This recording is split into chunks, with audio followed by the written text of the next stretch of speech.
Serious, what is the best unexplained mystery?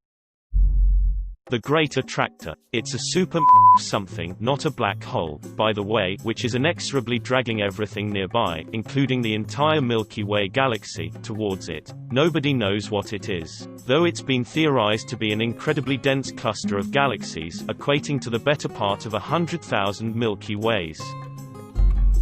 Probably my favorite unsolved mystery is the Aileen Moore Lighthouse mystery. Basically, the 3 lighthouse keepers disappeared from the island. Inside the lighthouse they found uneaten meals on the table and missing coats among other weird things. The creepy part is the logbook. It's supposed to be used strictly for logging work-related entries, but they started using it as a sort of journal, diary. It was explained in the logbook how there was a terrible storm that was lasting for many days and that one of the keepers, an old, weathered seaman, was crying in fear. The last entry said that the storm had ended and everything was calm and fine. A neighboring island reported that there was never a storm.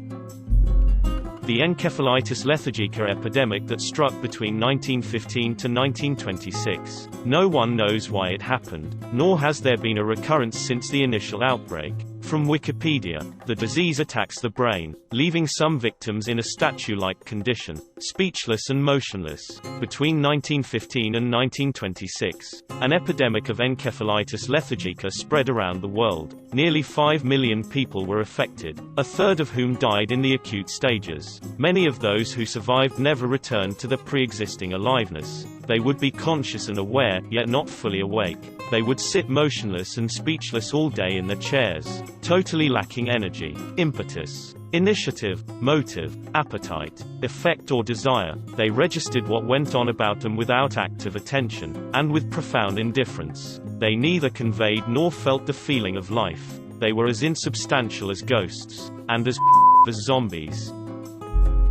The Crew murders is a pretty good one. A farming couple were murdered and their bodies were dumped in a river. After they were missing for a week, their home was searched and the still-living baby daughter was found there. The wife's father was convicted of the crime, but later released when it was discovered that the detective inspectors in charge of investigating had falsified evidence to implicate him. The actual murderer has never been identified. What makes it interesting is that doctors believe that during the week her parents were at the bottom of the river weighted down with car parts. Someone was regularly feeding the baby.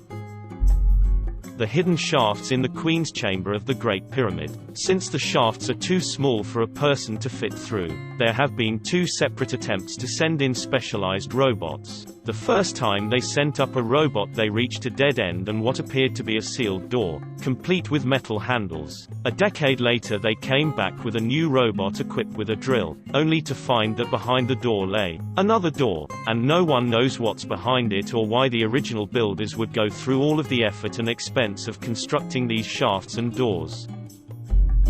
So the monarch butterfly migrates to Mexico and back every year. During the year there are a full 4 generations of butterflies that live and die during the journey. Upon returning back from Mexico, the butterfly manages to find the same trees its relatives started out at despite never having been there.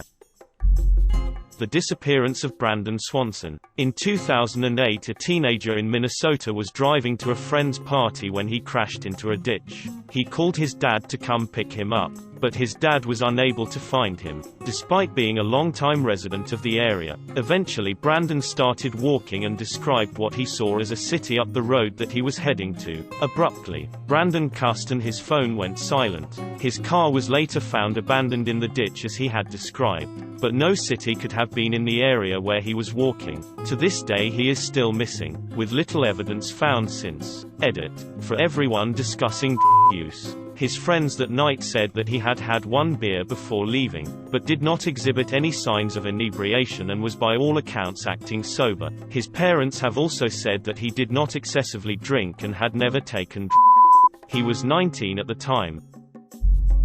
The disappearance of Nicholas Barkley, Frederick Badin. In 1994, San Antonio, Texas, 13-year-old Nicholas Barkley disappeared from his home. 3 years later, Barkley was found huddled next to a phone booth halfway across the world in Linares, Spain. Authorities picked him up and reunited him with his family. However, certain things didn't add up. Barkley had very little memory of what happened to him, and couldn't give police a real answer as to how he ended up in Spain. Plus, his English was terrible, and when he did speak English it was with a heavy accent. This doesn't make sense for someone who spent the first 13 years of his life in the United States. But these discrepancies were explained away by the fact that Barkley was probably just coping with the emotional trauma of being kidnapped to a foreign country and kept away from his family for 3 years. One thing no one could explain though, was that when Nicholas returned to the United States, his eyes were a different color than when he originally disappeared. Barkley tried to resume a normal life,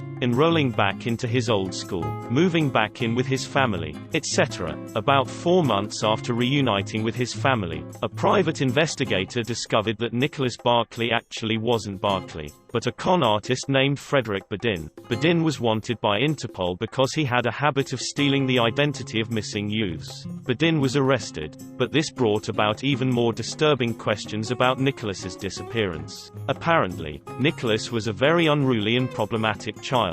He was always getting into trouble at school, and there were several police reports from his family's house about domestic disturbances and arguments that worsened in the months before he went missing. Nicholas's mom moved her brother into their house, Nicholas's uncle, shortly before he disappeared to help give Nicholas some structure. It is rumored that he couldn't handle Nicholas and instead killed him. This would explain why the family was so willing to accept someone who wasn't the son as their lost boy. If it was believed that Nicholas was alive, any murder investigation would come to a halt. Even more interesting, after Badin was arrested, police began reopening and investigating the case. Nicholas's uncle promptly killed himself.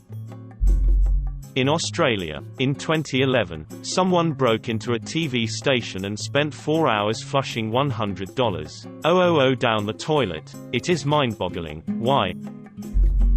The Legends of Nahanni Valley. It's a valley in Nahanni National Park in the NW Territory in Canada, very isolated and remote, largely unexplored, also known as Valley of the Headless Men. Many of the tribes in the area avoided it for thousands of years, believing it was an evil haunted place, inhabited by strange beings, spirits, etc. A violent tribe called the Naha was said to inhabit it, with large men and strange weapons. They liked to decapitate their victims. They mysteriously disappeared one day, never to be seen again. When the frontiermen, miners, etc. started coming in, many mysteriously ended up decapitated. Others just disappeared. It's long had reports of strange lights, UFOs, cryptids, living fossils. Overall a strange place, and interesting to read about.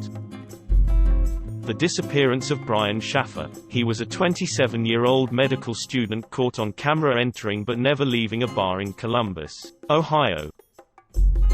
Chris Benoit's strange Wikipedia page: edit and murder, suicide. Chris Benoit was a pro wrestler who murdered his wife and child in their home before committing suicide. 14 hours before this was discovered, a Wikipedia article noted he would be replaced by another wrestler in a match due to personal issues including the death of his wife. However, Chris himself didn't edit the page. The police traced this edit back to Stamford, where WWE headquarters is located. There are other strange things in the case too, like the bottles of alcohol and steroid needles littered around the scene but no alcohol or steroids being in Chris' body, or that Chris had been paranoid that someone was following him in the weeks up to the murder, and had repeatedly texted one of his closest friends his address, despite the fact he came over regularly to visit and knew where he lived, in the moments up to the murder.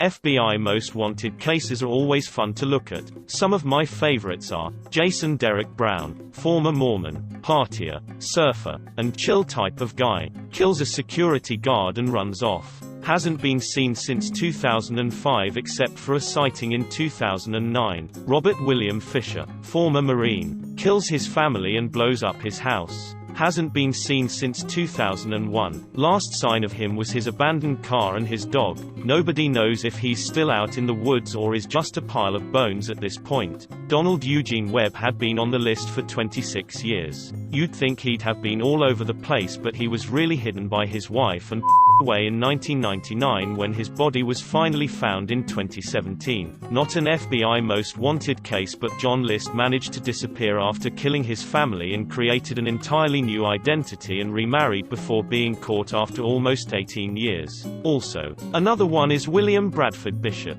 Jr., accomplished and smart former U.S. State Department Foreign Service worker, kills his whole family in 1976 and goes on the run ever since. Not spotted since '94. He's 81 now though. So I have a personal experience. Sort of. My father had a coworker who was a great guy. Good at his work, fun to talk to, nobody had any complaints about him. He lived in an apartment right next to work, so the night watchman at the workplace would see him whenever he went out. So one night, he went out in his pajamas, talking on his cell phone, nodded at the watchman. The watchman didn't think much of it. After all, it's not all that weird to take a walk even though it was quite late. He didn't think much of it. The watchman didn't see him come back, but he figured he missed him when he went on his bathroom break probably. But the guy didn't show up at work the next day. Someone from work went to check up and he wasn't there. Nothing was disturbed. He was just gone. Everyone thought he had dropped dead, killed by thugs or an accident or some medical condition. The workplace filed a police report. Here's when it gets weird. It turns out, the guy had created a fake identity. Any credentials he had given were fake. The references he had given had never heard of him. The family address he'd given didn't exist. The police didn't find anything illegal in the apartment, but they didn't find anything that would give a clue as to who he was either. We moved away a few years ago, but I don't think the case was ever solved. It's definitely the best unexplained mystery that I've personally come across.